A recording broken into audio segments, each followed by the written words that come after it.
knew this guy once upon a time ago that we were having this deep intellectual conversation about the afterlife. Don't honk at me. Don't do that. Don't do that. About the afterlife and what we thought happened when you die. Here, and there's this thing about spiritual people, everybody has their own version of what they think happens. So I'm giving him my version and he's giving me his version. And at the time, his version didn't make no sense to me. And then later on, I was like, you know what? I don't think he's wrong. So this is what he told me happens to you, a soul, after it dies. He said a soul becomes a beam of light. And the beam of light is trying to get back to source. So it's moving fast. Fast is the speed of light to try to get back to source.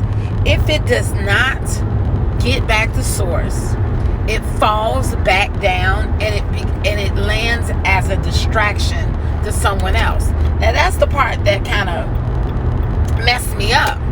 Like a distraction to someone else. The funny part is the whole time this guy was telling me the truth, he was a distraction to me. And I didn't know it. Like, it's so crazy how people can hide the truth in plain sight because you're not looking for it. But years later, I began to understand what he meant. And it may not been literal, you know what I'm saying? But the coming back as a distraction part, everybody has their roles to play while they're here. They have their mission and their purpose. I forgot where I got these definitions, but I pick up a lot of shit. But purpose is basically like both of them are why you're here on earth. But purpose is geared towards like a more positive, light reason, love and laughter type of reason. And mission is geared towards a, warrior, masculine, negative. It's the other side of duality of the reasons that we're here. So everybody's here for a reason. It's either a purpose or a mission. At the time, I didn't realize, he had a mission and I had a purpose. And we were like these polar opposites of duality that kind of was like an opposites attract type of thing, like a magnet to each other.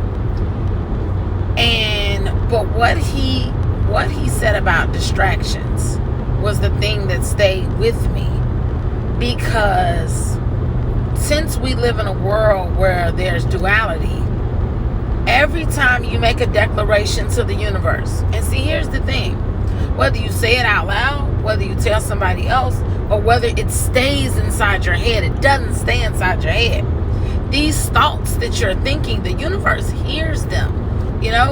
They go out as frequencies to the universe. The universe gives you responses to those frequencies. The first response is literally the polar opposite of what you asked for. I call it the declaration. When you declare something, I'm gonna do this, I'm not gonna do this, the universe sends you a test. And the test isn't a punishment. It isn't like a literal test. It's like there to strengthen and to solidify your declaration. It's there to help you. We look at these tests and these challenges as if they're there to cause problems, but they're actually there to help. So you say, I'm gonna give an example because this one is the one that happened to me years ago, that happened the most. I'm going to stop smoking because I used to smoke cigarettes, and I would make this declaration, I'm gonna stop smoking, and guess what would happen? Somebody would give me a free cigarette every single time. And I started noticing that. I was like, every time I say I'm gonna stop smoking, I get a free cigarette. Somebody hands me, or a free pack, or what is that? And it's a distraction.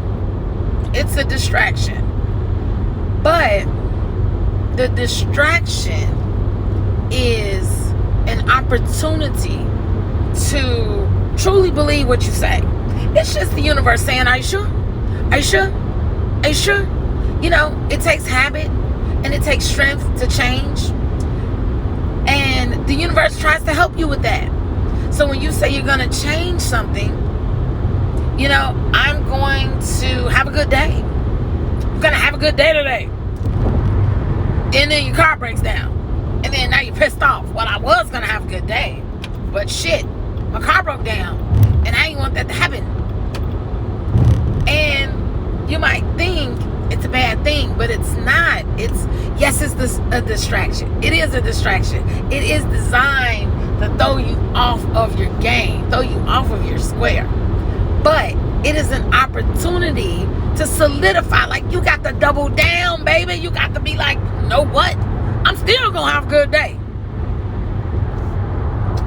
It's an opportunity to solidify those changes. So I thought about people that become distractions. You know, you say, I'm gonna work on myself. It's just gonna be about me and my kids. And then you meet somebody that you like. That person may be designed to be a distraction for you. So to see if you can recognize the distraction, you know, to see if, and it happens all the time. It'd be like, haven't you ever noticed that right when you fall head over heels in love is right when you weren't looking for a relationship? Like, the designs of the universe are just amazing to me. However, there is a thing, like, for example, with affirmations, you cannot, if you said affirmation, I am peace, you know what I'm saying? I am peace, I am love, I am light. Just know that all the unpeaceful shit is gonna happen that day, you know, and it's designed to keep you in peace. It's designed to help you stay in your peace. You say I am peace, it's like, if you say I can swim, you're gonna get here's this tsunami. Can you swim? You know, it's not, even if it's designed to knock you down, it's designed for you to understand that yes, you can swim. A tsunami can come right at you and it won't knock you down. It's just strength. It's strengthening. It's exercise. It's strengthening that inner core, that inner strength, that inner foundation. I had this dream the other day that me and my family, we were in the ocean and we were like playing and frolicking and swimming, and this big stupid tsunami came, and there was no way that you could get out of the ocean that fast. And I told them, I was like, okay, we can't run. It's coming straight at us. So you're just going to have to swim under the wave. You're going to have to swim under the water. And then the wave came, and I might have been like standing in like waist length water at the dream. And the wave came, and it was like over my head. But underneath the water, I couldn't. It was calm. It was calm. So I guess the moral of the story is, don't be afraid of this damn tsunami. Don't be. It's just a distraction.